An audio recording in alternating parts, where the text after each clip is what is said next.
এখানে কটা পাবদা মাছ নিয়ে এসেছি। মাছগুলো আমি ভালো করে ধুয়ে পরিষ্কার করে নিয়ে এসেছি। এবার এর মধ্যে হলুদের গুঁড়ো, লবণ দিয়ে ভালো করে মেখে, আর সাথে দেব কাঁচা সর্ষের তেল। ভালো করে মেখে 10 মিনিট ম্যারিনেশন করে রাখবো। কাঁচা সর্ষের তেল দিলাম কারণ মাছে কোনো আঁশ নেই, সেই জন্য। আঁশ ছাড়া মাছ তেলে পড়লে ফাটে। এবার কড়াতে তেল দিয়ে মাছগুলো ভেজে নিচ্ছি। আমি খুব কড়া করে ভাজবো না, মাছ মিডিয়াম করে ভেজে তুলে নেব।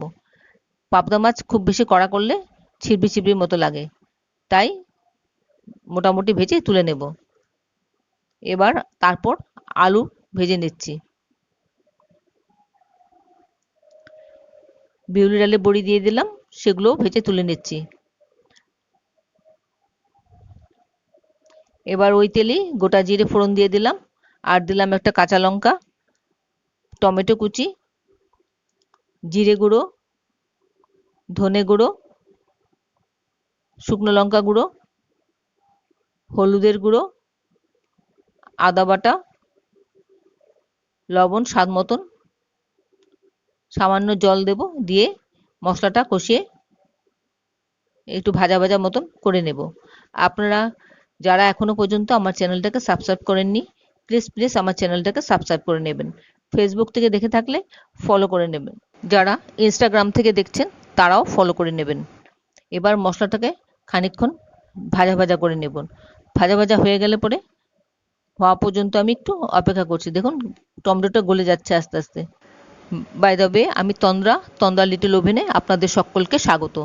মশলাটা ভাজা হয়ে গেলে আমি পরিমাণ মতন জল দিয়ে দেব। জলটা এবার ফুটবে। জলটা ফুটে আসা পর্যন্ত আমি একটু অপেক্ষা করব। ঝোলটা ফুটে উঠলে এর মধ্যে ভাজা মাছগুলো দিয়ে দেব। আশা করি আপনাদের ভালো লাগছে আমার এই রেসিপিটা। যদি ভালো লেগে থাকে তাহলে অবশ্যই একবার এভাবে করে খেয়ে দেখবেন।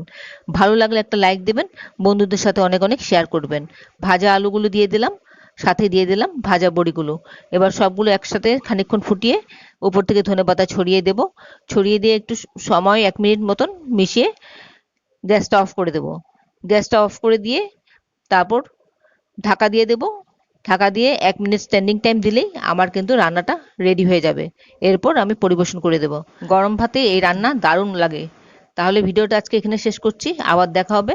ভালো থাকবেন সবাই। নমস্কার।